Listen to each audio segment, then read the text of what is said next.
Donc bonsoir, nous allons commencer cette seconde soirée autour de poésie et résistance avec un grand colloque sur Maurice Sèvres. Non.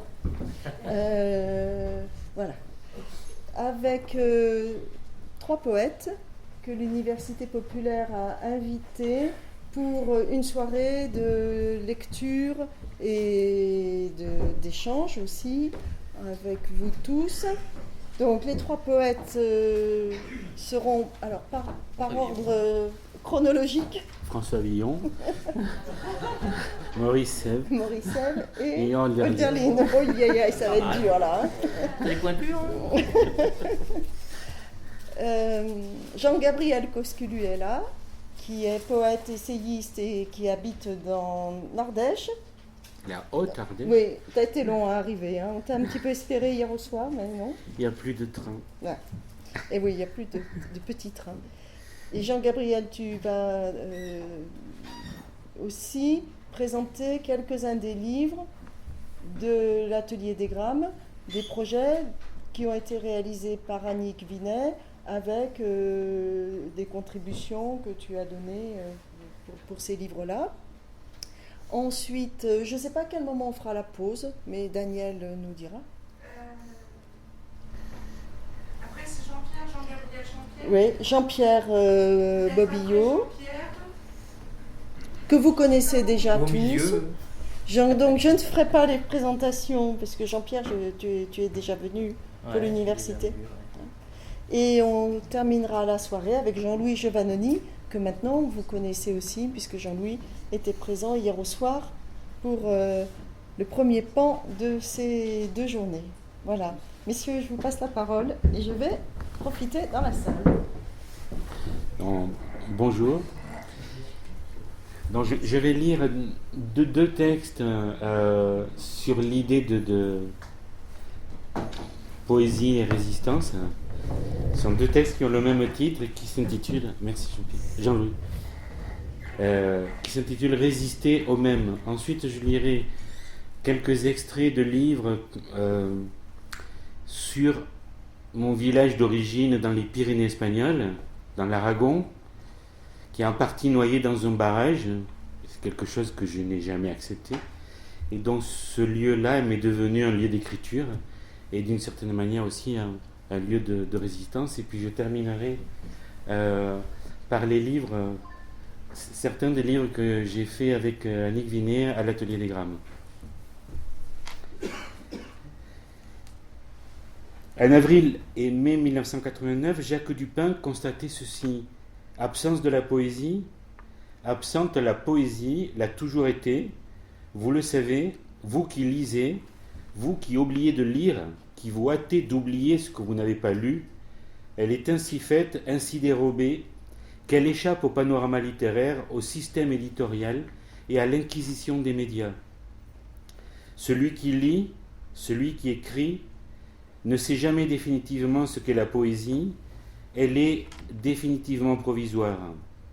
Quelques-uns s'attachent à la définir et s'attachent trop à la définir en excluant entre désuétude et avant-gardisme. Jacques Dupin, lui, parle plutôt d'irradiation dans le corps obscur, de déflagration invisible et de transmutation souterraine.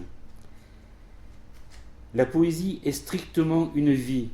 Celui qui lit, celui qui écrit, peut reprendre ces 2 mots de Roger Laporte, une biographie tenue dans les seuls mots.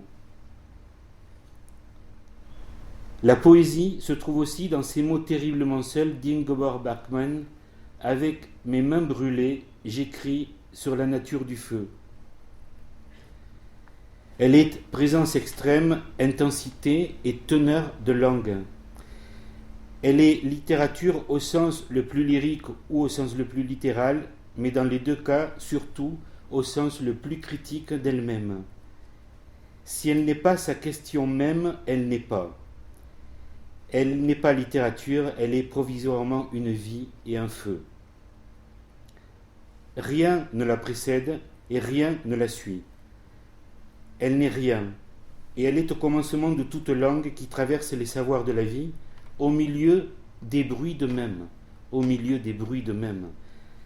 Elle fait métier d'ignorance, comme dirait Claude Royer-Journoux, au milieu des savoirs de la vie. Et elle fait aussi métier d'ignorance au milieu des mondes du même. Elle est alors immensément seule et ouvertement seule au milieu du monde des marchandises mêmes. Ce sont souvent les mêmes qui diffusent et distribuent les mêmes, dans une emphase inutile, dans une douteuse et scandaleuse rhétorique, où la vie se répète vide de toute vie, où le monde est tenu au seul jeu du possible. Et le possible, ce sont les besoins, les nécessités de la continuation, ce qui appartient à la puissance limitée vouée à la continuation et à la peur de la mort. Ce sont des mots du jeune philosophe italien Carlo Michelstaeter. Au milieu de tous ces mêmes, il suffit d'une poignée de main. Ce sont des mots de Paul Celan. Cela suffit peut-être. Et Jacques Roubaud dit ceci: ce n'est pas la poésie contemporaine qui est difficile, c'est l'état contemporain des choses qui est la cause des difficultés de la poésie.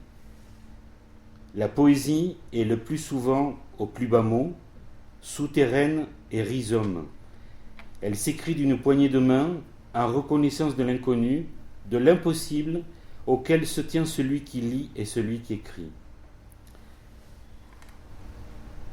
Celui qui lit, celui qui écrit retient ces mots de Jean-Michel Espitalier.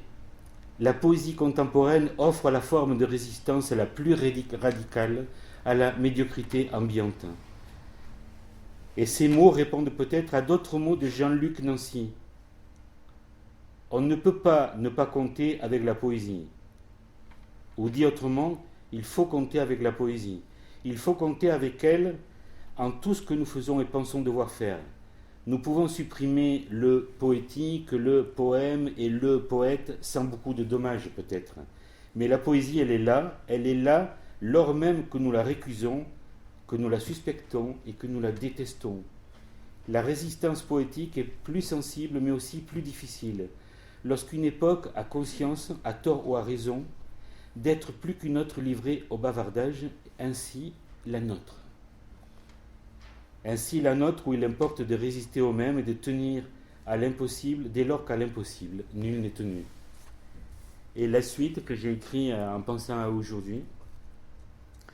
La poésie, pourquoi faire? Elle est surtout présence nodale, elle n'écarte pas les savoirs de la vie, elle les fait vivre au présent, dans le même temps où elle est métier d'ignorance. Elle est là, sans nom, ou presque, avec le manque, avec notre manque. Dans cette présence, et là je recite à nouveau Carlo Michelstaeter, l'homme allume une lumière pour lui-même. L'homme, dans la nuit de la rhétorique, allume en lui, en son œil, une lumière dont il sait qu'elle le consumera. Cette lumière, en tant qu'elle éclaire, est un don. Et Carlo Michelstaeter parle de persuasion face à la rhétorique qui continue la vie vide d'elle-même. La persuasion rend la vie, ses objets au présent, dans l'ignorance. La poésie n'est pas rhétorique, elle est persuasion. Dans un présent qui se fait manque et passe. Résistant au même, celui qui lit et celui qui écrit n'est pas un simple passeur. Il fait passer, et pour reprendre des mots de Charles Péguy, il est l'agent même et le point de passer du temps. Lisant, écrivant, il retrouve le rythme de ce présent, d'intensité et de persuasion, et au fond extrême. Dans ce rythme où le présent se fait et se défait, il y a le présent du passé, le présent du futur, ce sont des mots de Saint-Augustin, et le mot y est immédiat et vif. Rien ne précède, rien ne suit, même s'il faut poursuivre. Et celui qui lit, celui qui écrit le fait en apparaissant et disparaissant. Pourquoi faire? Pour résister au même. Pour résister au même, il lui reste la matière seule de la langue et du mot. La langue n'existe pas, tu dois la créer. Tu dois créer son mode, tu dois créer chaque chose pour que la vie soit tienne. Carlo Michelsteiter à nous. De ce présent intense et persuasif, celui qui lit, celui qui écrit, est le biographe bouleversé et décalé. Il n'y a de mode ni majeur ni mineur, il y a cette présence nodale, nomade, modale de la langue et du mot, cette matière et ce rythme seul de vivre et d'écrire bouleversé et décalé. Saint Augustin dit encore, ce qui autorise à penser que le temps est, c'est qu'il tend à n'être plus. Aujourd'hui, il y a des objets consommables de langue, encombrant l'espace de notre respiration. Il y a aussi des objets inconsommables de langue et insaisissables, d'une élégance expliègle. Ils désignent le territoire où ils nous livrent un sens nouveau, un plein étonnement et une revenue au monde, dit Jean-Clé Martin. Dans la phrase de revenu au monde, résistant au même, le mot est et il tend à n'être plus. À n'être plus qu'un vertige. Écrire n'est rien. Un acte pauvre. Sa valeur, un bref instant du passage de la tête qui trouve à la main qui trace les lettres, dit Jean Tardieu. Le bref passage d'un vertige. Celui qui lit et celui qui écrit en revient au mot de Paul Celan. Dans La Rose de Personne, il portait la terre à nœuds et il creusait. Il y a le temps vertical de ce vertige au présent.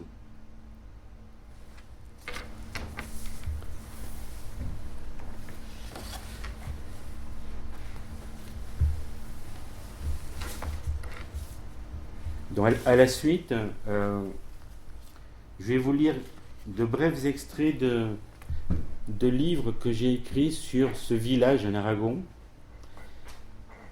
dont je porte quasiment le nom. C'est Coscojuela de Sobrarbe, c'est dans le Piémont des Pyrénées, et en versant espagnol.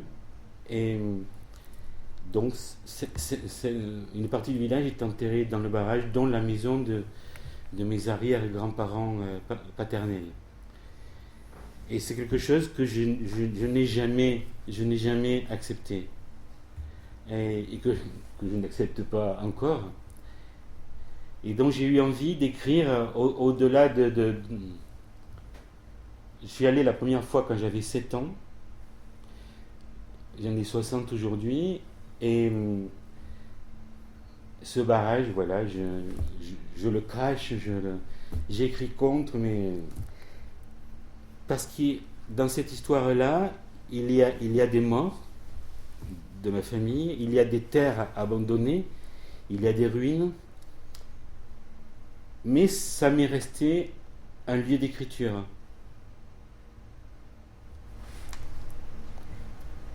Donc juste avant de lire des extraits, des textes que j'ai lus dans le train là en venant, des mots de Sioran. Ce rien de lumière en chacun de nous et qui remonte bien avant notre naissance. Et puis, c'est quelques mots de Pascal Quignard que j'ai lu dans Zétès, qui se trouve dans le livre Lycophron et Zétès. Eid du todlos, un tu sans mort. Reste dans notre corps un tu sans mort auprès duquel on puise le courage de regarder le monde.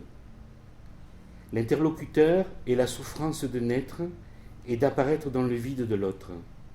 Ou bien c'est la souffrance comme souffrance à mort.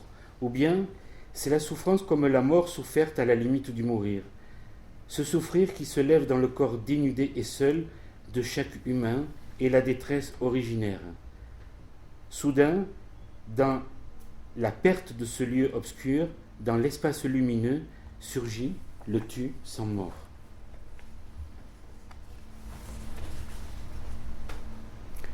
La voix d'un autre parle loin en nous, encore, au fond de la langue qui nous a envahis. Mais d'abord, ce n'est pas la langue qui parle dans la langue, c'est l'émouvoir de la voix du corps dont on était l'habitant, voilà ce qui parle d'abord, et s'y poursuit encore.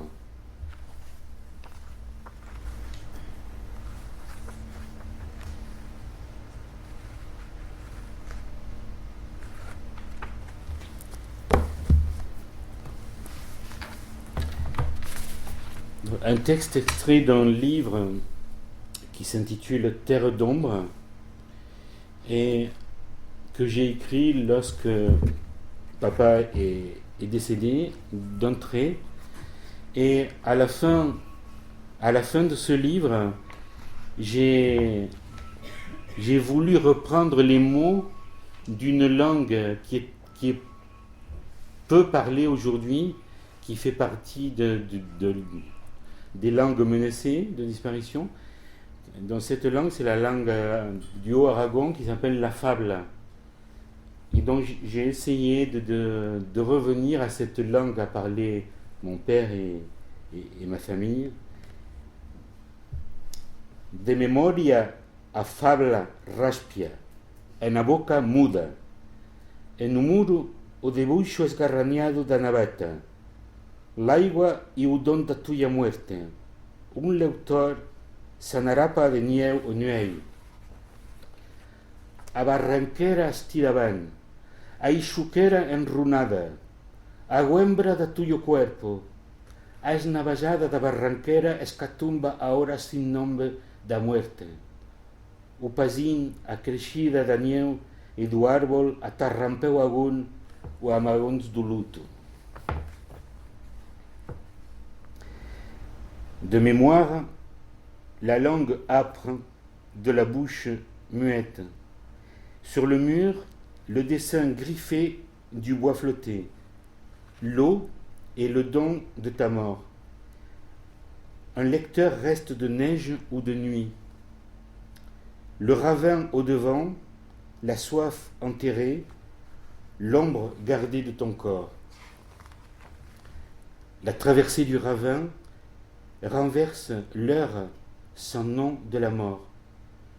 Lubac, le surcroît de neige et d'arbres, la terre nue encore à l'insu du deuil.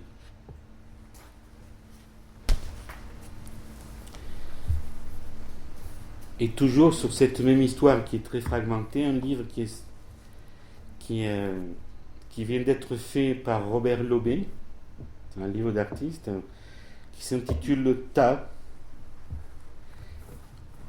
Et c'est un petit peu la même histoire qui court.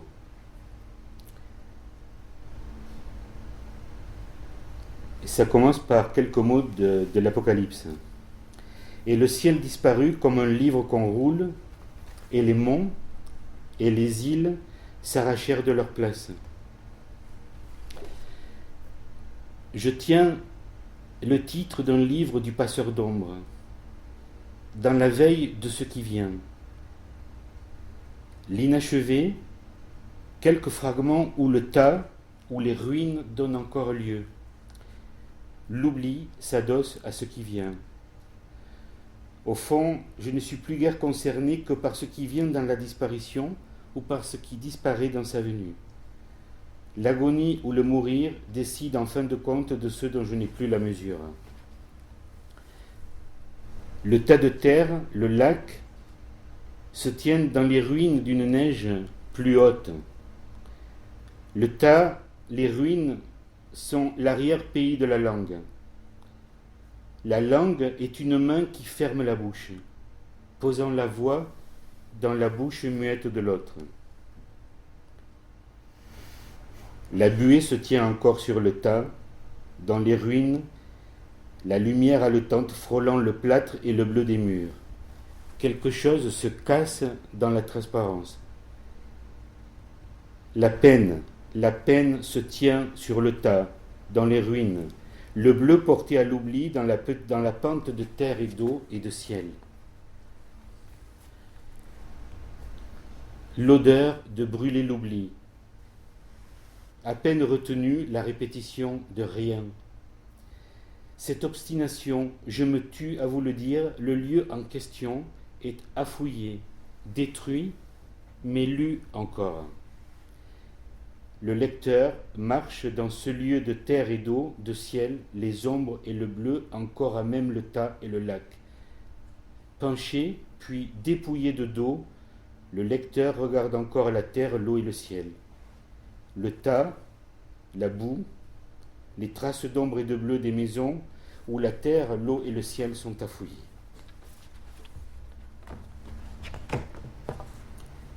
Viennent la terre, l'eau, le ciel des ombres, le bleu avec murs, fenêtres, sol, pierre et blé, arbres et chemins. La traversée de la terre, de l'eau, du ciel, et la patience exercée dans les maisons, leur maison où l'heure maintenant détruit l'heure. Précisément ce moment nu où le paysage ne se révèle qu'à travers sa défiguration. La lecture ou le dernier regard comme le dernier mot est impossible. Ce qui meurt, le retournement du temps dans le temps. Le moment nu à demeure, marchant, lisant l'intérieur de la terre, de l'eau et du ciel. Il y a les vides que laissent les lignes et la langue au bord. Le lecteur parle à l'envers des bouches, l'air dedans. Les mots de biais dans l'intime et l'infini. À compter de ce jour, il est tellement difficile de trouver le commencement, ou mieux, il est difficile de commencer au commencement et de ne pas essayer d'aller plus loin en arrière. 5 avril 1951, Ludwig Wittgenstein. Le tas, les ruines, il reste ce qui vient dans le détour du regard sur ce tas, dans ce lac, au bord de tout. Commencer au commencement, la porte de l'invisible doit être visible. Donc, tas. Puis pour faire le lien, avant que je parle des livres d'artistes réalisés avec Annick Vinet, ce petit texte qui est paru chez un tout petit éditeur qui s'appelle Le Cadran Ligné, et c'est un texte qui est dédié à Caroline Sagot-Duvauroux, qui aurait dû être là aujourd'hui avec nous, un petit peu en pensant à elle.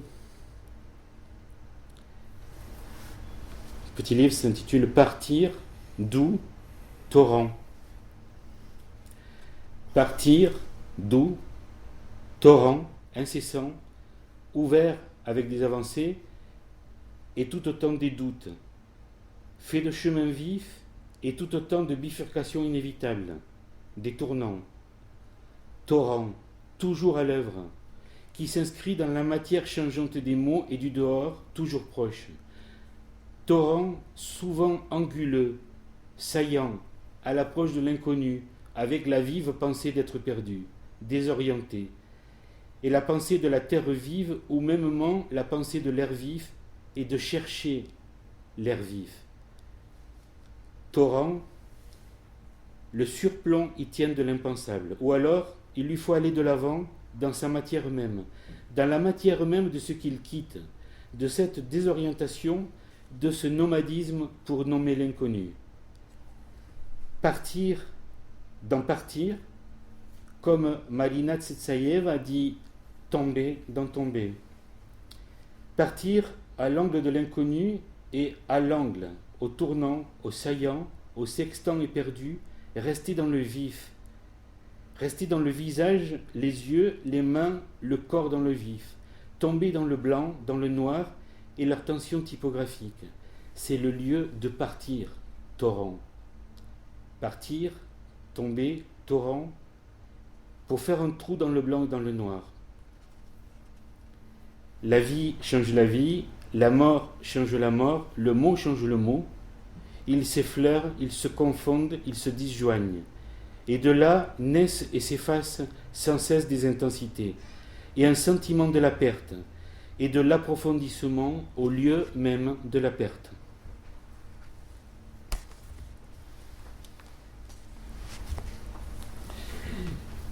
Et donc, je termine mes lectures avec les livres réalisé avec Annick Vinet à l'atelier des grammes. Mais avant de lire quelques extraits de ces livres, je vous montre par exemple notre livre fait avec une autre personne qu'Annick Vinet, qui s'appelle Joël Lec, et qui parle de cette histoire-là du village dans les Pyrénées, dans l'Aragon,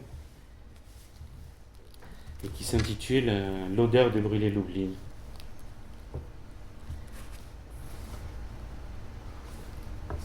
Donc avec un travail de Joël Lec. Si je vous le montre, comme je montrerai les livres réalisés par Annick Vinet, c'est parce que pour moi, là, depuis 1995, je travaille avec des artistes pour ce qu'on appelle, je dis le mot qu'on utilise le plus souvent, qu'on appelle livre d'artiste. Et pour moi, ça a été une occasion de vivre autrement le livre. Et de résister à ce que peut devenir le livre aujourd'hui, où paraissent chaque année 62 000 ou 63 000 livres.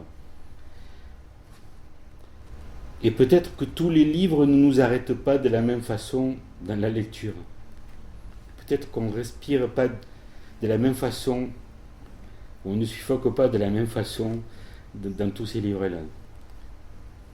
Donc là, un court extrait d'un essai sur le livre d'artiste.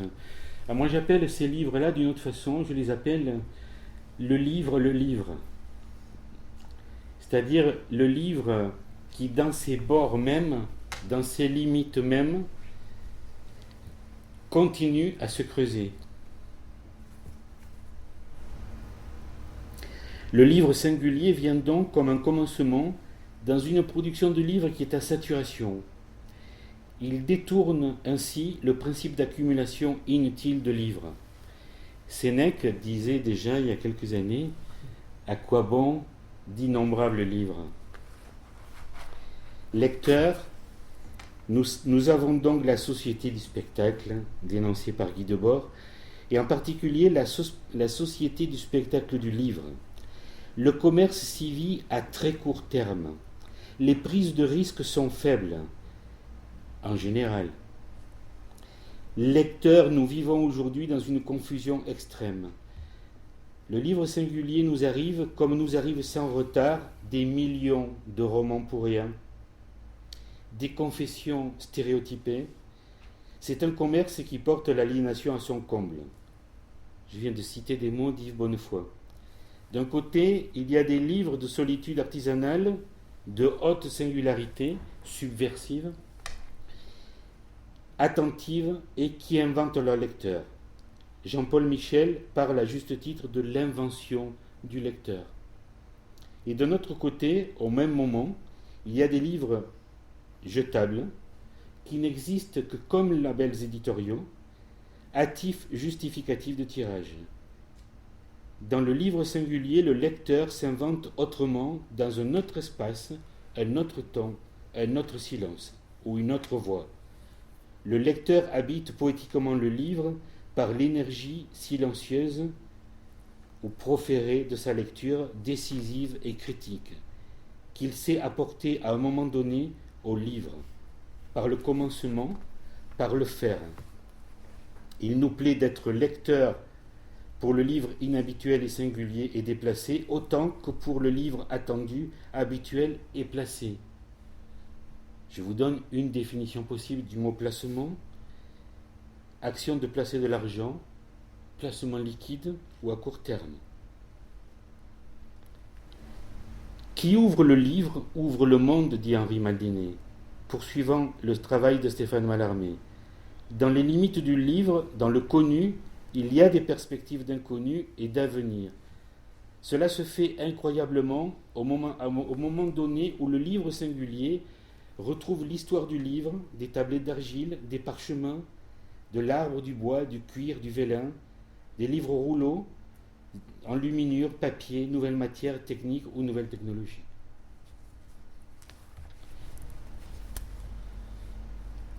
Donc, ça fait le lien avec ces livres de l'atelier des grammes. Donc si Annie Vinet veut dire un mot après les lectures. Bon, je vous lis ce livre-ci qui s'intitule D'un retrait. Et c'est un livre qui est paru à l'Atelier Gamme dans une collection qui s'intitule La Bordée. Et cette collection a la particularité de publier des livres bilingues. Pour ce livre-là, moi j'ai souhaité qu'il y ait le texte espagnol. Je ne résiste pas au plaisir de vous lire le texte en espagnol. Je préfère lire en espagnol que lire en français. Et puis ça me permet d'avoir une voix plus puissante que quand je lis en français, comme Jean-Pierre Bobillot et Jean-Louis Giovannoni ont une voix beaucoup plus incisive et forte que la mienne. Ça fera le lien avec eux aussi. Hay estas palabras abruptas de Flannery O'Connor, referidas a la literatura. Hablar de gente que no existe a gente que no existe. Estas palabras en las que no parece tenerse ni existir más que lo poco y lo tenue. Leídas con mayor paciencia, estas palabras hablan más allá de ellas mismas. Hablan de la vida desposeída de lo esencial, la que queda demasiado a menudo a la gente, pero también de un espacio de retiro donde excavarse un pozo, un manantial o un subterráneo, una tumba o una escritura, donde reinventarse. Hablan de una realidad y de un presente que la gente que no existe debe poner al día, desafiando la apariencia, el espacio ya obsoleto de las historias vacías que se hace de sus vidas. En la apariencia, la representación, las historias vacías, la gente quiere decirlo todo, lo quiere todo y a toda prisa. En nombrar así tan ridículamente a la vida, no hay nada más que este juego obsoleto. La existencia no se nombra así, escribir a gente que no existe.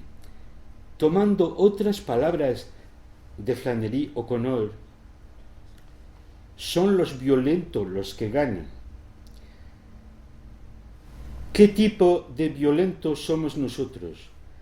¿Violentos que encierran la vida en una vida estrecha y obsoleta? ¿O bien violentos que llaman, como pueden, a la puerta de lo desconocido? Se escribe lo que se puede. Somos gente que no existe todavía. Y nos queda escribir en el retiro. Nos queda escribir en la paciencia, es decir, en la brevedad, en la urgencia, pero largo tiempo. Para gente que no existe todavía. Hablar de lo desconocido, escribir todavía tierra que nombramos en el pataleo o en la depuración. Se escribe lo que se puede, y la vida se nombra en la hospitalidad de los ausentes. Ausentarse un tiempo, brevemente, es urgente.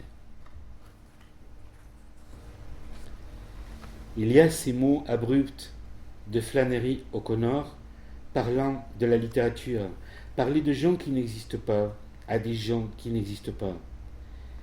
Ces mots où plus rien ne semble tenir ni exister que le peu, le ténu. À lire avec plus de patience, ces mots parlent au-delà d'eux-mêmes. Ils parlent de la vie dépossédée de l'essentiel, celle qu'il reste trop souvent aux gens, mais aussi d'un espace de retrait où se creusait un puits, une source ou un souterrain, une tombe ou une écriture, où se réinventer. Ils parlent d'un réel et d'un présent que les gens qui n'existent pas doivent mettre au jour en défiant l'apparence et l'espace déjà obsolète des histoires vides qu'on fait de leur vie. Dans l'apparence, la représentation, les histoires vides, les gens veulent tout dire, veulent tout de suite. À nommer ainsi si ridiculement la vie, il n'y a rien que ce jeu obsolète. Exister ne se nomme pas ainsi. Écrire à des gens qui n'existent pas. En reprenant d'autres mots de Flannery O'Connor, ce sont les violents qui l'emportent. Quels violents sommes-nous? des violons qui enferment la vie dans une vie étroite et obsolète, ou bien des violons qui frappent comme ils peuvent à la porte de l'inconnu. On écrit ce qu'on peut, nous sommes des gens qui n'existent pas encore. Il nous reste à écrire dans le retrait, il nous reste à écrire dans la patience, c'est-à-dire dans la brièveté, dans l'urgence, mais longtemps, pour des gens qui n'existent pas encore. Parler d'inconnu, écrire encore comme une terre que nous nommons dans le piétinement et l'épure. On écrit ce qu'on peut, et la vie se nomme dans l'hospitalité des absents.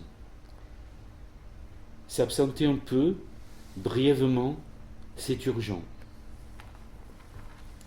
Donc c'est un extrait d'un retrait qui existe sous cette forme-là, qui est une lecture de mes textes où je me retrouve pleinement, parce qu'il y a un espace de retrait, de secret qui est créé,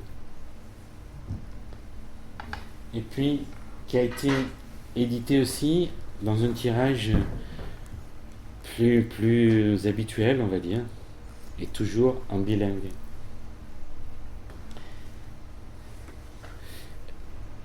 Un autre livre fait avec Annick, c'est ce petit livre qui s'intitule Le Valet, et dans une collection qui s'intitule Les livres de peu. Alors, juste un mot pour vous expliquer comment est née la collection Livres de peu. Avec Annick Vinet, nous avons décidé de créer notre collection qui n'a pas encore commencé. En fait, c'est celle-là qui est une réaction à la première à laquelle on a pensé, qui est parue d'abord. La première collection à laquelle on a pensé, qui va voir les premiers textes, on l'espère, qui vont sortir au moment du marché de la poésie à Paris, c'est une collection qu'on appelle Espace de peu. Espace de peu, c'est une expression d'un sculpteur et sacré dessinateur aussi, qui s'appelait Jean Clareboudt, parce qu'il est mort dans un accident en Turquie en 1997. Et Jean Clareboudt, grâce à Martine Pringuet, qui nous a présenté tout à l'heure, je l'ai rencontré en 1995 à Aix-en-Provence et à La Roche-sur-Yon, a écrit un texte lui-même sur les livres d'artistes. Et il nomme les livres d'artistes, ou les livres comme étant des espaces de peu. Alors, dans cette collection, avec Annick Vinet, nous demandons à des écrivains ou à des artistes qui souhaitent écrire de nous donner un texte sur les livres d'artistes. Peu importe la forme, que ce soit un texte vertical, que ce soit un texte en prose, que ce soit une page avec un seul mot ou un texte continu sans ponctuation, peu importe la forme, il se retrouve dans un espace une forme qu'Annick Vinet a créée.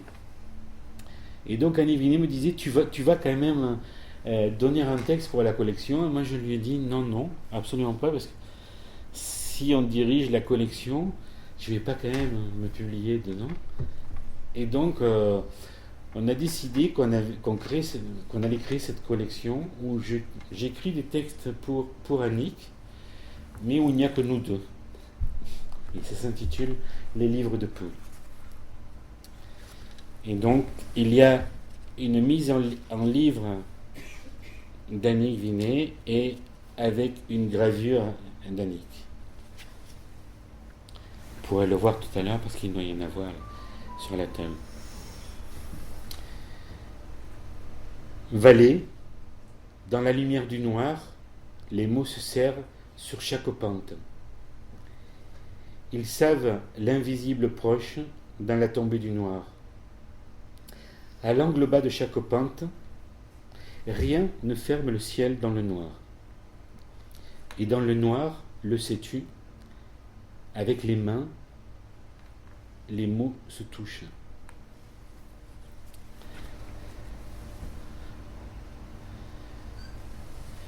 Et le dernier texte que je vais lire s'intitule Un mot mendiant. Donc c'est un livre qui peut se présenter comme ça et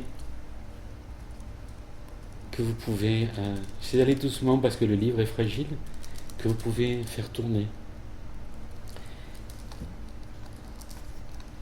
c'est un texte que j'ai dédié à Annie Vinet et à Jacques Brémond en pensant à Roger Laporte. Quand j'habitais Montpellier, j'ai rencontré de nombreuses fois Roger Laporte et Roger Laporte est quelqu'un qui m'a beaucoup donné, beaucoup apporté. Et c'est lui qui a inventé ce mot de biographie qui dit, je raccourcis à l'extrême, qui dit qu'il n'y a de vie qu'au moment de l'écriture. Avant les mots, après les mots, la vie est au moment de l'écriture. Et donc j'ai donné ce même texte à Annie Vinet pour l'Atelier des Grammes et à Jacques Brémond, notre éditeur, en leur demandant d'interpréter, j'emploie à dessein un terme musical, d'interpréter comme chacun le sentait ce texte-là. Ça a donné 2 livres très différents dans la forme, mais proches du texte que j'ai écrit. Donc un mot, mendiant. Un mot, mendiant encore, la pluie, la lumière et la vie. Un autre mot, soudain, immédiat. Seuls, l'un, l'autre, dans un adieu, ils se dépeuplent. Un temps manque encore dans le temps des mots. Même avec un seul mot, le silence traverse le silence, la pluie, la lumière et la vie. Là même, encore un mot, une voix, une note, resserrée dans la strette. Juste un instant immédiat. Quelqu'un dit, c'est de mourir dans la vie. Ou peut-être, c'est de vivre dans la mort. À l'instant même, seul. Strette, tout mot, toute voix, toute note ou tout nom, même repris, se resserre sur la fin. Personne. Est-ce toi? Un mot avant un mot après un mot, seul, au tréfonds, et son vertige. Un silence. Et soudain, la pluie qui prend la lumière et la vie, strette sur la fin.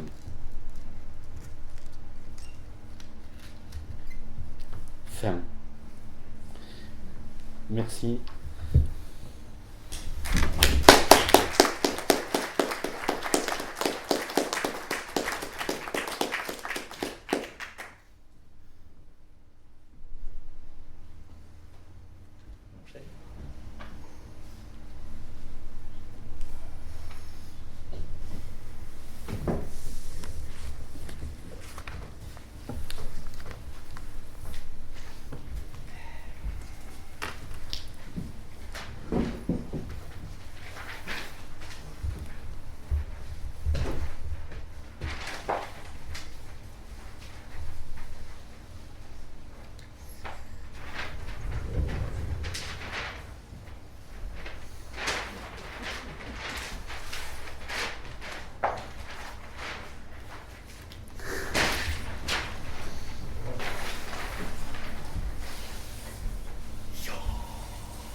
Olifanto, Bamla, Ofali, Bamla, Bamla, Olifanto, Bamla, Ofali, Bamla, Bamla, Grossiga, Mfa, Habla, Horem, Grossiga, mfa, habla, horem. Grossiga, mfa, habla, horem. Egiga, goramen. Egiga, goramen. Egiga, goramen. Yolifanto. Bambla. Ofali. Bambla. Bambla, Grossiga, Mfa, Habla, Horem, Egiga, Goramen, Higo, Bloiko, Rusula, Huyu, Higo, Bloiko, Rusula, Huyu, Higo, Bloiko, Rusula, Huyu, Russolo, Solo, Dada, Dada, Russolo, Dada, Solo, Dada, Dada, Zara, Dada, Olaka, Olala, Olaka, Olala, Olaka, Olala, Anlogobung, Anlogobung, Anlogobung, Blagobung, Blagobung, Bosofataka, Bosofataka. Bosofataka, Bosofataka, Bosofataka, Bosofataka, Champa, Vula, Vusa, Olobo, Champa, Vula, Vusa, Olobo, Champa, Vula, Vusa, Olobo, Hey Tatagorem, Hey Tatagorem. Hey Tatagorem, Eshiga Tsumbada, Eshiga Tsumbada, Eshiga Tsumbada, Volubu, Subudu, Uluv, Subudu, Volubu, Subudu, Uluv, Subudu, Volubu, Subudu, Uluv, Subudu, Tumbaba, Umf, Tumbaba, Umf. Tumbaba, umf. Tumbaba, umf. Tumbaba, umf. Tumba, ba, umf. Tumba, ba, umf. Tumba, ba, umf. Tumba, ba, umf, tumba, ba, umf, kusagoma, ba, umf.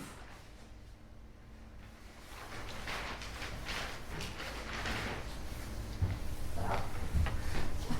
C'est pas de la poésie contemporaine, puisque c'est un classique Dada, Hugo Ball, 1916, Hugo Ball, le fondateur du cabaret Voltaire à Zurich et du mouvement Dada, et qui était allemand, qui s'appelait pas Tristan Tzara, et qui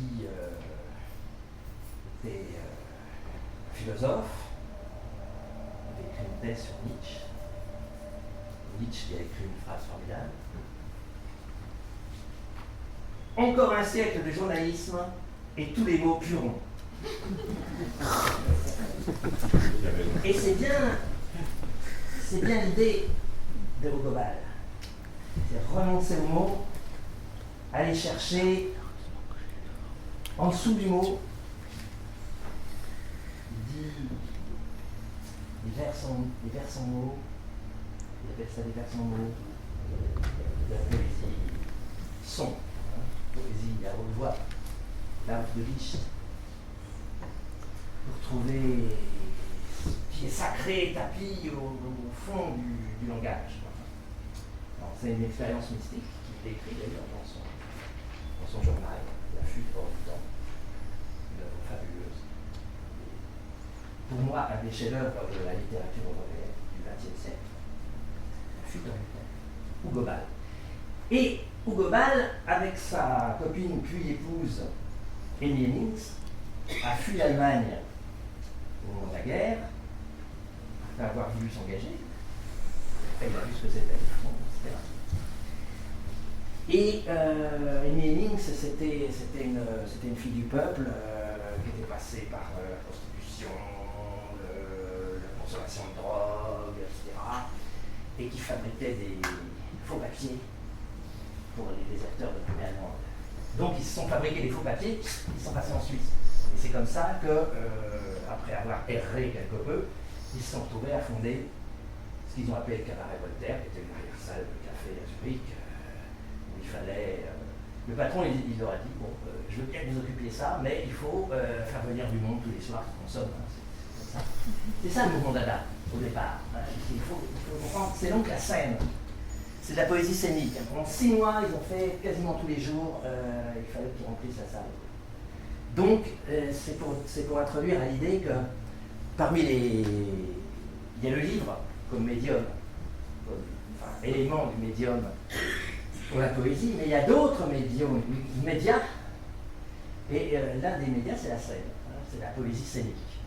Et si Hugo Ball a fait ça, là je fais un petit peu mon cours, mais après je vais dire des trucs, si Hugo Ball a fait ça avec Emile Hennings, c'est qu'il est passé par les cabarets expressionnistes allemands, à Munich, à Berlin, dans les années 10, et ces cabarets qui étaient en Allemagne et ailleurs, en Europe, le premier exemple, c'était le Chat Noir à Paris, fondé en 1881, le Chat Noir. Mais avant le Chat Noir, il y avait eu en 1878 le Club des Hydropathes à Paris, dans le quartier latin. Ils se transportaient de café en café parce que les gens trouvaient que ça faisait trop de bruit. 1878, c'est-à-dire 7 ans après la Commune, les gens avaient besoin de parler, les jeunes surtout. Hein. Et donc, un mec qui était un petit mec qui était venu de Périgueux, qui s'appelait Émile Goudot, avait dit, tiens, voilà ce qu'on va faire. Au lieu de se contenter d'imprimer nos revues et nos livres de poésie, on va aller les lire devant un public. Et ça, c'était nouveau. À tel point que ses copains, au début, ne voulaient pas y aller. Lire devant un public.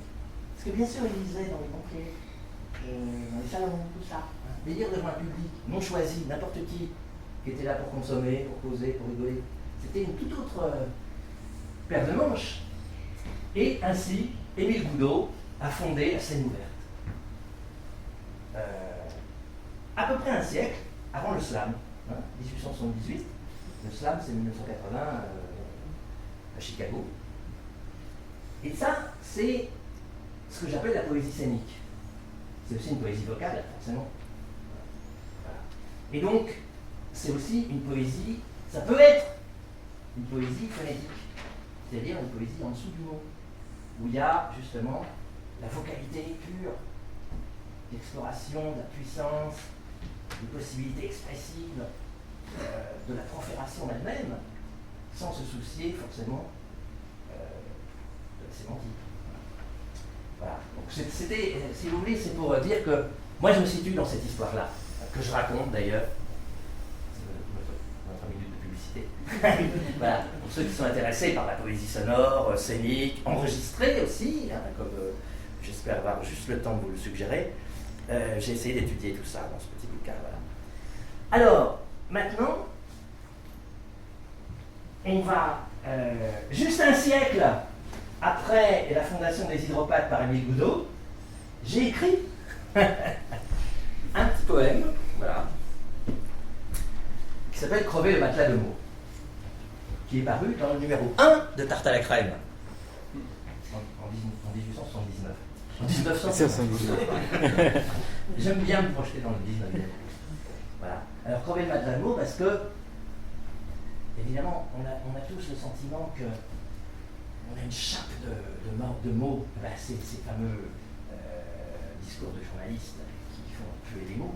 Hein. On a ça, on a cette chape comme ça qui nous étouffe. Hein. Mais il y en a qui s'étendent sur ce matelas, confortablement installés sur leur matelas de mots. Hein. Il y en a beaucoup, on les entend. Hein. Alors, que faire?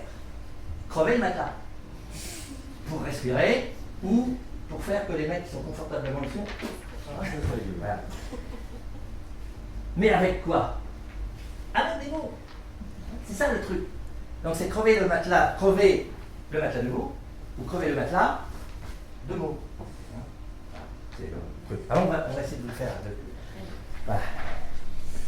Crevez le matelas de mots. Rêvez le matelas de mots. Ève et le matelas de mots. Videz le matelas de mots. Et les mots du matelas? Quand ferons-nous? Zigzag les mots du matelas. Les mots du matelas. Ah! Et le matelas de mots. Sont-ce les mots du matelas? Mots du matelas. Matelas du mot. Eau du matelas. Matelas d'eau. Tordez le matelas d'eau. Sortez les eaux du matelas. Ah! Du matelas de mots. Un matelas. Un mot. Un matelas. Un mot. Mouillez le matelas de mots. Atlas de mort. Tas de mort. Et de mots. Léchez Lâcher. le matelas de mots. Assécher. Assez de mots. Soyez matelas. Mots. Crevez le matelas de mots.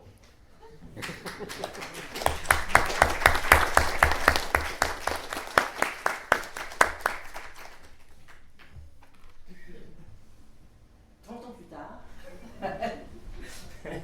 j'ai commencé un autre truc pour dire ce que c'est que la poésie. C'est un peu la suite. Tout le monde se demande ce que c'est la poésie. Comme en plus j'ai le malheur de professeur, on me demande souvent ce que c'est que la poésie. Alors un jour je me suis décidé à écrire un texte pour dire ce que c'est que la poésie. Et c'est pas facile. Alors je vous dis un petit peu, il est très long, hein, mais donc ça va apparaître bientôt dans un bouquin chez le même éditeur. Donc, le titre du bouquin c'est News from the Poetic Front. Pour dire que il y a une lutte, il y a une guerre hein, dans la poésie. Et la poésie fait la guerre des choses. Hein, c'est pas pacifique, c'est pas tout le monde il est beau, tout le monde il est gentil. Hein. On s'est engueulé avec le très beau et pas le temps. Etc. Bon. Alors voilà, je vous en lis des bouts. Poésie c'est moi, poésie c'est toi, poésie c'est quoi?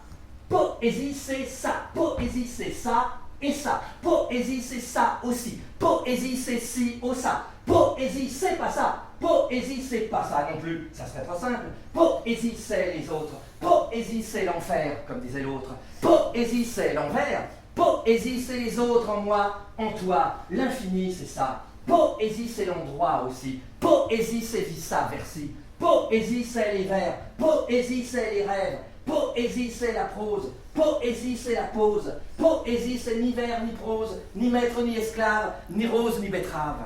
Poésie c'est tout ça à la fois, poésie c'est pas tout et n'importe quoi, poésie c'est pas tout ça mais quand faut y aller, poésie c'est toute une histoire, poésie c'est pas des histoires. Poésie, c'est une vieille histoire. Poésie, c'est un fond d'armoire, un fond de tiroir, un fond de miroir. Poésie, c'est un ruminoir, un urinoir, une furie noire. Poésie, c'est l'espoir et le désespoir. Poésie, c'est inespéré. Poésie, c'est ça, voir et ne pas ça, voir. Poésie, c'est l'insu, l'insufflé, l'insu insufflé. Poésie, c'est l'insuccès assuré. Poésie, c'est plier. Poésie, c'est peser. Poésie, c'est la succion susurrée, l'instant et la durée, la diction fissurée. Poésie, c'est gonfler. Poésie, c'est crever. Poésie, c'est ni crever, ni pas crever. Poésie, c'est nique. Poésie, c'est nique et panique. Poésie, c'est pas poétique. Poésie, c'est pas simplement poésie. Poésie, c'est pas simple. La vie non plus. Poésie, c'est la vie et c'est pas la vie. Poésie, c'est la mort qui est dans la vie et la vie qui est dans la mort aussi. Poésie, c'est la peste. Poésie, c'est pas la peste, c'est pas le choléra non plus. Poésie, c'est l'influx. Poésie, c'est le reflux. Poésie, c'est le refus. Poésie, c'est pas le refus. Poésie, c'est pas le refuge. Poésie, c'est avant, pendant et après le déluge. Poésie, c'est user et abuser. Poésie, c'est oser. Poésie, c'est l'arroseur arrosé. Poésie, ça reste à creuser. Poésie, c'est hier, aujourd'hui ou demain. Poésie, c'est tout ou rien, c'est tout un. Poésie, c'est recto-cerveau. Poésie, c'est des mots. Poésie, c'est démodé. Poésie, c'est des mots de trop. Poésie, c'est des mots et c'est pas des mots. Poésie, c'est des mots ni pratiques ni pas pratiques. Poésie, c'est des mots ni cratiques ni pas cratiques. Poésie, c'est ni cratile ni pas cratile. Poésie, c'est ni catule ni pas catule. Poésie, c'est le style et la crapule. Poésie, c'est le hic et le nunc, le nec et le plus ultra, fun, bulle, etc. et patatras. Poésie fatra, poésie mantra, poésie mentira, poésie sentirera, poésie patati, poésie patata. Poésie, c'est pour qui, pourquoi? Poésie, c'est pourri. Poésie, c'est pour rire et c'est pas pour rire. Poésie, c'est pour mourir et pour ne pas mourir. Poésie, c'est qui vivra, rira, et qui mourra, pourrira, ou qui mourra, rira, et qui vivra, pourrira. Poésie, c'est pourrira bien qui pourrira le dernier, ou rira bien qui pourra le dénier. Poésie, c'est les rats. Poésie, c'est l'arrêt sur l'image. Poésie, c'est ramage et plumage, grammage, grimage, image, inimage, rage, orage, mirage, etc. Poésie, c'est, etc.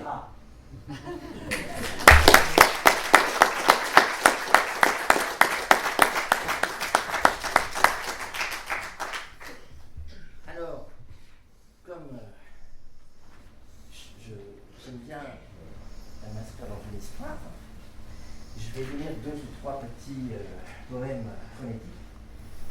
3. Historiques. Enfin, pas entièrement phonétiques d'ailleurs. Vous allez voir. Disons de la poésie sans mots ou presque.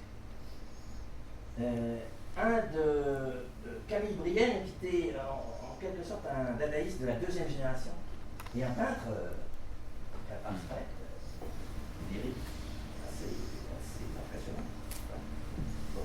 Et qui a composé, c'est un grand ami de Picabia, de gens comme ça, il a composé quelques poèmes phonétiques, et notamment un en 1932 qu'il a appelé Poème pour phono, ce qui était pas mal vu, puisque il y avait, comme d'autres, comme Kurt Schwitters, dont je vais parler juste après, le sentiment que la poésie phonétique n'était peut-être pas réservée à la poésie scénique, et que peut-être elle appelait justement les ressources de la technologie du son, c'est-à-dire qu'elle appelait la poésie enregistrée. Et là, ça donne ceci. Alors, c'est un petit poème. Alors, celui-ci est de 1947, date intéressante, vous allez voir. 1947, Camille Brienne. Ça s'appelle Tête à coq. Jnazi au périgame, janicotan slick, nisi l'ami daki el kezo s'irrité. Drag, drag, natiki la philoque. Chloé, Jana, Luxé, Ati, la gangori, Chloé, la narinée, Fona, Alandriac. Drag, drag, natiki la philoque. Sipitis, Colinoc, Colini, Salimonde, Driac, Redisniac, Alivis, la glaine. Drag, drag, natiki la philoque. Il l'a enregistré en 1962, bien plus tard. J'ai essayé de le lire à sa manière. Mais je n'ai pas la voix étrange qu'il avait. Et là, je vais vous lire un tout petit poème de Kurt Schwitters. Tout petit poème d'un très grand poète et d'un très grand artiste. Kurt Schwitters, qui avait fondé son mouvement parallèle à Dada, parce qu'il avait été refusé par les Dada de Berlin. Son mouvement s'appelait Merz, à cause d'un collage qu'il avait fait, parce que c'est un des grands artistes du collage. Le collage qu'il avait fait, il avait découpé dans une affiche de publicité pour la Commerzbank. C'est intéressant du point de vue de la résistance. Et donc en tant qu'artiste dégénéré, il avait dû fuir évidemment à l'époque nazie. Donc il est parti en Suède, il a vécu dans une petite bicoque. Après il est allé en Angleterre, et là, manque de peau, comme il était allemand, on l'a foutu dans un camp jusqu'à la fin de la guerre. Et à ce moment-là, il a essayé d'enregistrer enfin la version complète de sa célèbre cours-sonate, dont il avait enregistré quelques petites minutes. Je l'avais fait écouter en 1932. Mais il n'a jamais réussi. Il donnait des lectures à Londres, et il a même composé donc, des poèmes en anglais. Donc en voici un, assez amusant, qui s'appelle What a Beauty. Et ça fait What a Beauty. What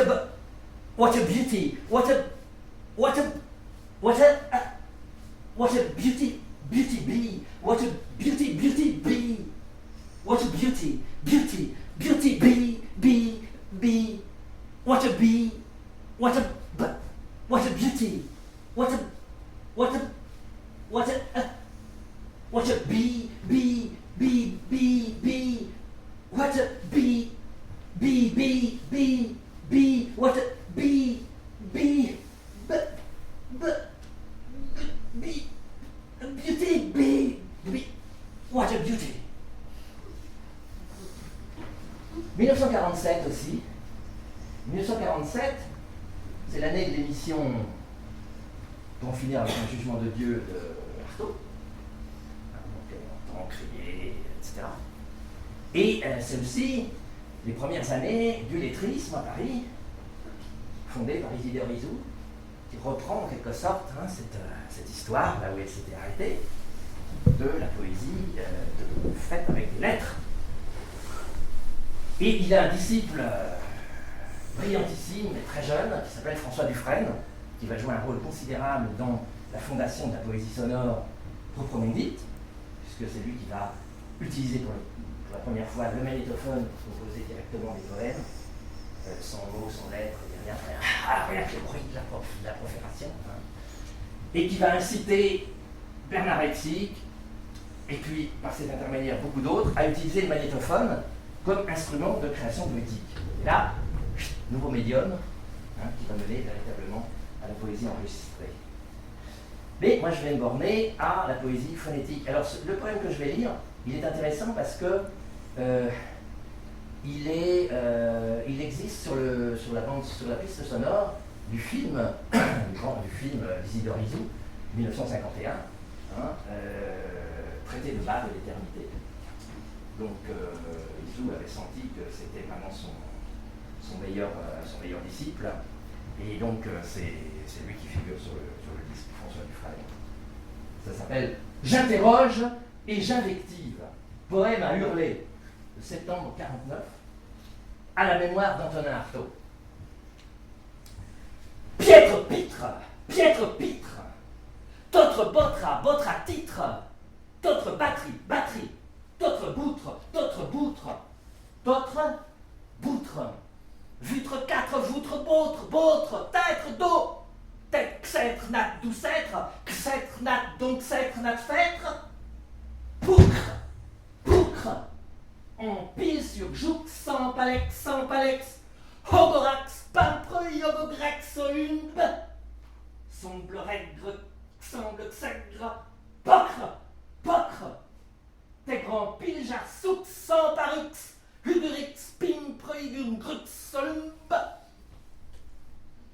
psuvenim volve par évolve, crilva, cesrilve, nimvolve par évolve, cesrilve, pulve, pècre, en pile sur jouk, son parix, pampre, yungegric, solumbe, têtre d'eau, tête, xêtre, nat, donc cêtre, xêtre, nat, donc cêtre, nat, têtre, gloache, glunche, vampiche, hectre, vectre, bohum, nectre, cobhum, tectre, jectre, plectre, borne, gloache, glunche, vampiche, techstase, le tropme, zintropme, bogva, gumbambo, tropme, hontondopme, xu, sisus, kin, sundrixi, xun, sisus, kin, zumrixi, zriv, grid, dribme, vivul, poribme,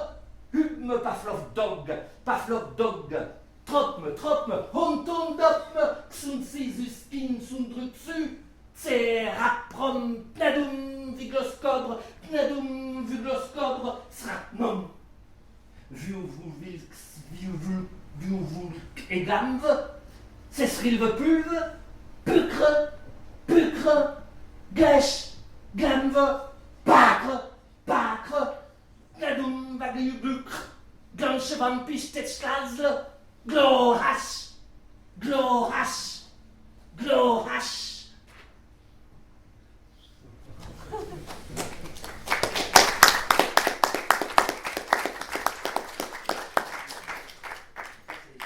Mes grands amis, quoi.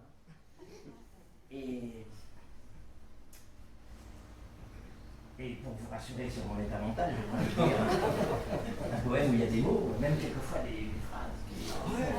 Un peu. Non, mais j'en ai où il y a plein de phrases, mais je ne les lis pas, hein, c'est fait pour être lu dans le livre, justement. L'idée, c'est que,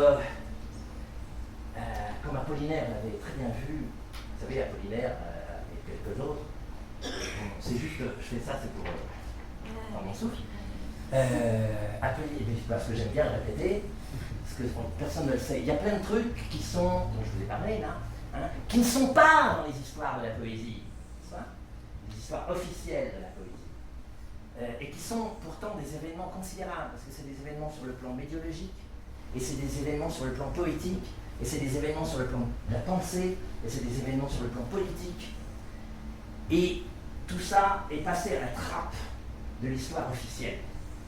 Alors déjà que l'histoire de la poésie, tout le monde s'en fout, mais même les quelques-uns qui s'y intéressent et qui lisent des ouvrages là-dessus, ils ne risquent pas de trouver ça. Hein, alors c'est pour ça que je les mets dans mes propres bouquins. Je ne suis pas le seul, là, absolument. Hein. Mais enfin, quand même, il faut vraiment militer pour ça. Donc je milite, voilà. Alors Apollinaire, pourtant tout le monde le connaît, hein, quand il a enregistré Le Pont Mirabeau, deux autres poèmes, il n'était pas tout seul, d'ailleurs, il y a une quinzaine de poètes, hein, certains assez importants, qui ont enregistré ça. C'était à la Sorbonne, hein, c'était un professeur de grammaire, Ferdinand Bruno, hein, qui s'était associé avec Émile Pathé, hein, les frères Pathé, qui géraient le cinéma et l'enregistrement, donc c'était pas rien. Et ils ont créé les archives de la parole, qui étaient destinées à enregistrer les parlers locaux, les parlers de métier, enfin bon, tous ces trucs qui allaient disparaître à cause de la centralisation progressive et tout ça. C'était intéressant. Et puis, de fil en aiguille, ben, tiens, ils ont enregistré des poètes. Et Apollinaire n'était pas du tout content de la façon dont il avait enregistré. Il a écrit 2 articles là-dessus tout de suite pour dire j'ai eu comme un pied, je ne dis pas comme ça, mais enfin, ça revient à ça. Je me suis contenté d'oraliser mon poème écrit. Or, c'est pas ça qu'il fallait faire, bien sûr. Il fallait profiter du nouveau médium pour faire entendre ce que ce médium seul pouvait révéler du poème et qui disparaît avec la page, la typographie. Or, je ne l'ai pas fait. Ça. Et alors, à ce moment-là, il se met à prophétiser. Il dit, et dans des textes connus, par exemple, la célèbre conférence sur l'esprit nouveau, hein, il dit, grâce à Charles Cros, inventeur du phonographe, il parle pas d'Edison, Charles Chauvin, il ne soit pas français, mais il se fout des tels. Grâce à Charles Cros, inventeur du phonographe, les poètes vont pouvoir lancer des symphonies à travers le monde grâce au disque, hein, et ils jouiront ainsi d'une liberté de création inouïe, inconnue jusqu'à présent. Et il dit, voilà, hein, qu'est-ce qui empêcherait le poète de, ça c'est dans un autre article, d'enregistrer, de faire enregistrer directement son poème au phonographe, sans passer par l'écrit. Hein, d'enregistrer en même temps des rumeurs naturelles, dit-il, hein, parce qu'il était italien, hein, sa langue maternelle c'était l'italien, enfin, sa langue paternelle. Et que Russolo, dont j'ai crié le nom tout à l'heure, hein, venait de publier L'art des bruits, l'arte dei rumori. Rumore en italien, hein, donc les rumeurs naturelles, ça. Enregistrer des bruits, donc pas du texte. Hein, et aller enregistrer dans la foule ou parmi ses amis. C'est ce que font les poètes sonores avec le magnétophone. Hein. Donc, 50 ans après. Et dans un poème très connu qui s'appelle La Victoire, qui est l'avant-dernier de Calligramme, hein, il évoque la possibilité de faire de la poésie avec les bruits du corps, les bruits de la bouche, etc. Donc il annonce la poésie scénique corporelle, hein, qui a existé ensuite. Hein. Même un poète anglais, Bob Collin, qui a parlé de body generated poetry. Voilà. Donc toute la poésie du XXe siècle, toutes les poésies du XXe siècle qui débordent le cadre du livre ont été pensées par Apollinaire. Et la plupart des gens qui parlent d'Apollinaire disent « Ah, c'est un bon poète, mais alors, un piètre théoricien ». Je vous laisse simplement penser sur ce jugement. Voilà, un mec qui a pensé ça, bon, piètre théoricien, d'accord, ok, je veux bien. Voilà, alors je vais vous lire La pose des rats, des fragments seulement, parce que tempus fugit. Je suis un mec qui a fait latin-grec quand même, hein. Alors, j'ai déçu un peu. Et je m'en souviens. Alors, La pose des rats, parce que les rats, on parlait des poux et des rats, hein, qui sont des animaux, mais là c'est des rats, qui sont des êtres dont tout le monde a peur, hein, parce que c'est destructeur, c'est menaçant. Hein. Mais c'est aussi des victimes, on le sait bien. Hein, je suis fait comme un rat, hein, pris au piège. Donc, mon idée, c'est un peu une fable, hein, c'est que tout le monde est le rat de quelqu'un, et même de soi-même. Alors au départ, parce que je ne sais jamais où je vais quand j'écris, donc au départ c'est des jeux de mots sur rat, etc. Et rat, hein, c'était rat. C'est pour ça que dans l'autre, ça finissait par etc. Hein. Mais c'est aussi pour le sens du mot, etc. Et qu'est-ce que je peux dire encore? Ouais, ça va, c'est tout. Hein. C'est bon. Alors, voilà, ça va comme ça. Après ça devient géopolitique. Parce que ça, quand même, la poésie, ça parle de choses aussi. Hein. Voilà, alors ça fait comme ça. Ah, ah, ah, ah, ah, ah, piège à rat, agora, ça ira, comme disait Marat. Ah, mon rat, Amon, rat, ah, mon petit rat, j'ai le rat qui est là. Dans la gorge. Rari, raron, rat. Au toi mon rat. Comme disait le philosophe au rat, l'homme au rat entre les dents, le petit garçon au rat dans le sang, le bébé au rat. Des rires, des rats. Les rats sont partout. Ah, mon petit radeau. Raré, rami, rafasol, aracido. Mon petit radelot, péra, pas. Mon petit radeau, tel esprit qui croyait se prendre. Ah, mon petit radeau de la méduse. Ah, le dos de ma petite muse. Ah, ma petite Dora, ton dos c'est l'Eldorado. Ré, mi, ra, fa, sol, ra, la, si, ra, do, ra, du haut en bas.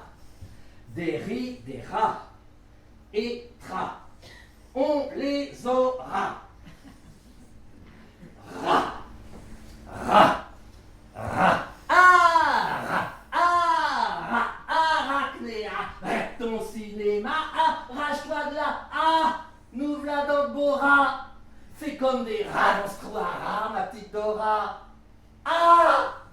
le gros rat, là, le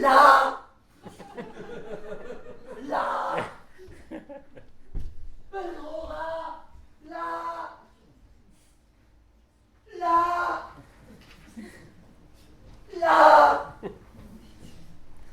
Rat froid, rat tiède, rat chaud, rat moule chaud, Ramona. Ah, mon petit rat, mon heure. Ramina, rat de mon cœur. Ah, le gros rat là, quelle horreur. Ah, le rat gros, le rat petit, le rat moyen. Ah, le rat maya, l'endroit, le mabarat. Ah, il y a des rats dans le ratin. Des rits, des rats. Les rats sont toujours partout. Rat. Rat.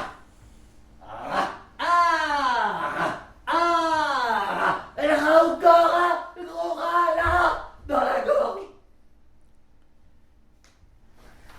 Ah, pour un cas, c'est un caramel. Carabi, carabou, caramel, caramou. Rat du sol et rat du cou, rat des villes et rat des goûts, des gouttoirs, des trottoirs et des abattoirs, rat des armoires et des dépôts, toirs, rat du matin ou du soir. Espoir ou désespoir. Rat des gouffres, des goulags, des stalags, des jetlags, de la jet set. Oh le drag, c'est pas des mythes, c'est pas des blagues.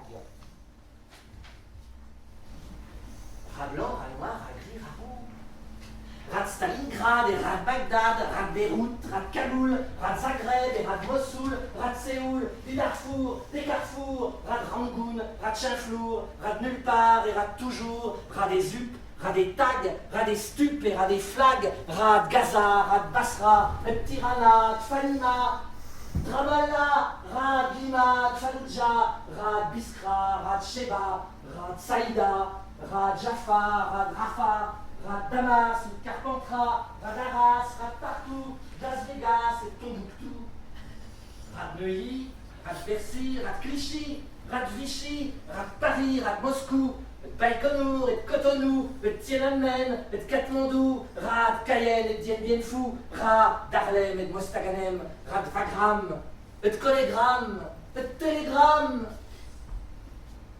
et 10 et 11 et 12, rat Vaduz et tout autour, rat, et bam, rat Mani ou de Managua, de Manhattan, d'Erevan, rat par-ci, rat par-là, rat de Madras et de Sumatra, rat de Tokyo, de Bamako, de Macao, de Lavabo, rat de Pigalle, rat d'Eyal, un cavale, rat de Rungis, rat de Tunis, rat de Babel ou de Babelweb, rat de Babor, rat de Tribord, rat des ports, d'Amsterdam, de Rotterdam, de Notre-Dame, rat des corps et rat des âmes, rat de Chatou, rat de Kourou, rat de Bakou, rat de Cuba, c'est rat de Tikrit, rat de Grozny, rat de Madrid, de Tbilissi, de Karachi, de Kigali, de Birimi, rat d'Irkoutsk et de Pompéi, rat de Karnak, rat de Baalbek, rat de Bangkok et de Sharm el-Sheikh, rat de Larnac et de Karlechek, rat de Bikok, de Monocoque ou de Staphylocoque,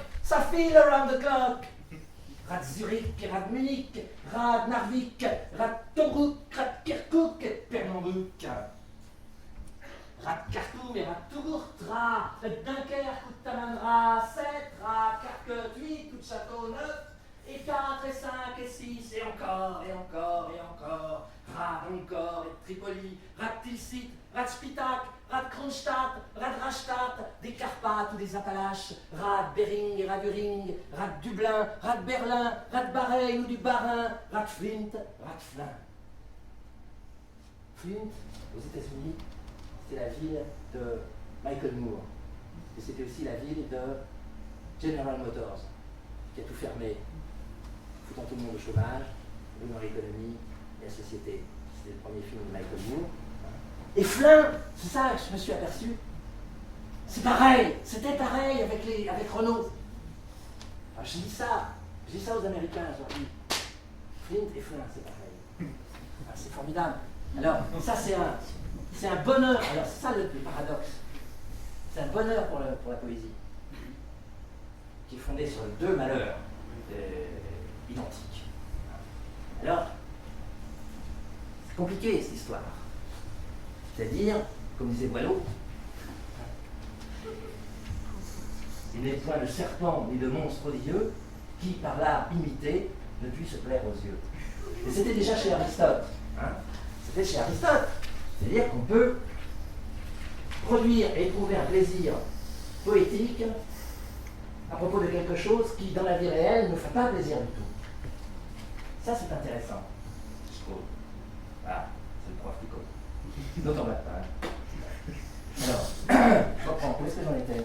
Rat de Flint, rat de Flint. Rat de vert, 1, 2, 3. Rat de bunker, rat de bunker. Rat de l'arrière, rat d'ailleurs. Rat noir, rat gris, rat blanc, rat gros. Rat de marée, rat de chaussée, rat pelé, rat muselé. Rat des vignes, rat des choux, rat d'église et rat d'igloo. Carabi, carabou, caramel et caramou. Sarah, fouche-trou. Et caramel et caramou, ça me fait penser au caramel mou dans L'étoile mystérieuse de Tintin, et vous allez voir qu'on retrouve Tintin juste après. Ciel, ah ça, mais que fait l'homme de car à fond de cale? Ah, mais c'est le cara, ciel, c'est le cara, oui, le cara, bon, le caramel, le caracolant, le cara, djebel à tout bout de champ, le caravoujan qui fiche le pan. C'est le bateau du capitaine. Rat noir, rat gris, rat roux, rat blanc. Rat du col et rat du sang, rat des villes et rat des champs, creux des champs, clos, champ de bataille, champ de basse-fosse, rat qui ronge ou rat qui gratte, rat songeur, rat farceur, rat botteur, rat de la plonge et rats de l'asphalte, d'Italie, de Westphalie, rats de l'enfer ou du paradis, rats, rats, rats, et 13, et 1000, et 20, et 100, rats, rats, rats, rats. Des dortoirs, des parloirs, des miroirs et des foutoirs, des mouroirs, des trous noirs, rats, rats, rats, des grands soirs et des petits matins, des ris, des riens. Rats des champs de gloire, champs de glaive, champs de foire, rats des caves et des greniers, rats musclés, rats bottés, rats casqués, rats d'honneur au champ d'horreur, rats et panzer et supertanker, rats des champs de peur, rats des chandeleurs, champs d'abattage, champs d'épandage. Rats des ligues et rats des clans, fracas d'ara, boucan de toucan. Rat bien qui rat le dernier, le rat est mort, vive le rat!